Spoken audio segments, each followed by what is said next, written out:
नमस्कार मंडळी. भीतीच्या जाळ्यात अडकलेलं मन हा जो आपण मागे व्हिडिओ बघितला त्याचाच हा भाग 2 आहे. तर भीती म्हणजे काय हे आपण पाहिलं, मागच्या व्हिडिओमध्ये तुम्ही सगळ्यांनी पाहिलं.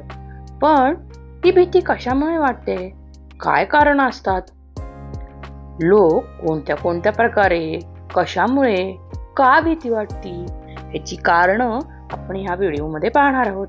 तर व्हिडिओ शेवटपर्यंत पहा.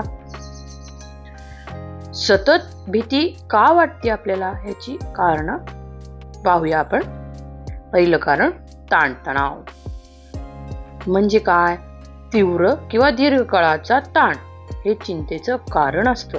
कारण आपण पाहतो ताणामुळेच खूप प्रमाणात भीती निर्माण होते. आरोग्य समस्या दुसरं कारण. काही शारीरिक आरोग्य समस्यांचा मानसिक आरोग्यावर परिणाम होऊन भीती वाढू शकते. असे काही रोग असतात त्यानं आपण आपल्या मनाशी झुरत राहतो की आता मी बरंच होणार नाही का, मला काय होईल वगैरे वगैरे. अशा प्रकारची भीती आपल्या मनात सतत राहत असते. तिसरा, परिस्थितीतील बदल. जीवनशैलीतील मोठे बदल जसे की नोकरी बदलणे किंवा नातेसंबंधातील बदल भीती आणि चिंता वाढवू शकतात. काही वेळी आपण एका ठिकाणाहून दुसऱ्या ठिकाणी जातो किंवा अशी काही परिस्थिती त्यामुळे आपले आयुष्य बदलून जाते, त्यामुळेही आपल्या मनात एक भीती निर्माण होते. रासायनिक असंतुलन. मेंदूतील रासायनिक असंतुलन देखील चिंतेस कारणीभूत ठरू शकते. पुढचा प्रकार भावनिक अनुभव. भूतकाळातील नकारात्मक भावनिक अनुभव सतत भीती निर्माण करू शकतात. ह्यात बघायचं झालं तर अशा काही घटना घडून गेलेल्या असतात त्या आपल्याला सतत आता पुढे काय होईल, आता काही चुकीचं तर होणार नाही ना, वाईट होणार नाही ना, अशा पद्धतीच्या अनामिक भीती मनात सतत निर्माण करतात. आनुवंशिकता. पुढचा प्रकार. काही लोकांमध्ये आनुवंशिक कारणांमुळे चिंता लवकर वाढते. म्हणजे कसं असतं की आपले आई वडील किंवा आपल्या घरातले सतत ह्या पद्धतीचेच विचार करत असतात, त्यामुळे आनुवंशिकता ह्या अंतर्गत आपण तसंच सतत भीतीच्या वातावरणात, चिंतेच्या वातावरणात वाढत जात असतो. त्यामुळे हाही एक भीतीचं कारण आहे. पुढचा आणि महत्त्वाचा प्रकार अपुरी झोप आणि जीवनशैली. सध्याची जीवनशैली आपण सगळेजणच पाहत आहोत, तर त्या अंतर्गत झोपेची समस्या हा एक महत्त्वाचा विषय बनलेला आहे. तर ह्या झोपेमुळे काय होतं, आपली झोप पूर्ण होत नाही. आहार देखील योग्य वेळेत आपण खात नाही, काहीही बाहेरचं विचित्र खात राहतो. त्यामुळे काय होतं की जे आपण अन्न खातोय, जे आपण रुटीन फॉलो करतोय, त्यामुळे पण आपल्या शरीरात खूप इंटरनल चेंजेस होत असतात. त्यामुळे आपल्याला भीती नक्कीच निर्माण होते. म्हणजे लक्षात घ्या, अपुरी झोप आणि जीवनशैली हा सगळ्यात महत्त्वाचा घटक आहे आपल्या भीतीच्या अंतर्गत. अजून काही कारण पाहूया आपण. आत्मविश्वासाचा अभाव.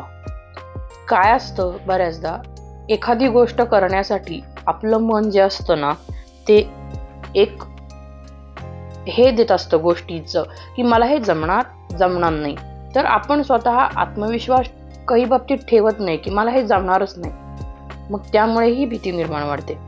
अनुभवांमुळे निर्माण झालेला गोंधळ.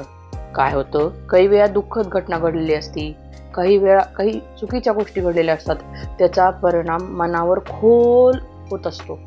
तर तो जो परिणाम असतो तो चिंतेचं किंवा भीतीचं कारण नक्कीच निर्माण करतो. दैनंदिन ताणतणाव. हे प्रत्येक व्यक्तीलाच हल्ली येतोच, हा नाही म्हणता येतच नाही.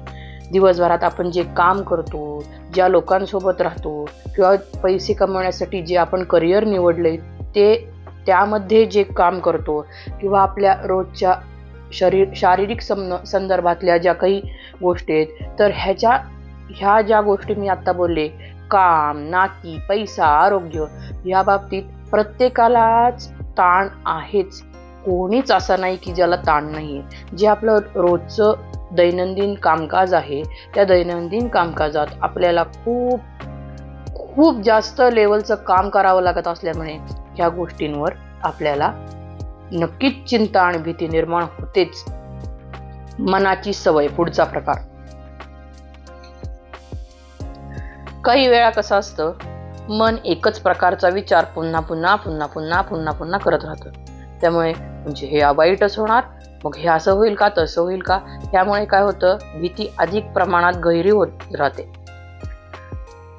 महत्वाचा मुद्दा आहे हा, आत्मसंवाद नकारात्मक असणे. कसं असतं मंडळी, प्रत्येक व्यक्ती आपल्या मनाशी एक हितगुज करत असतो.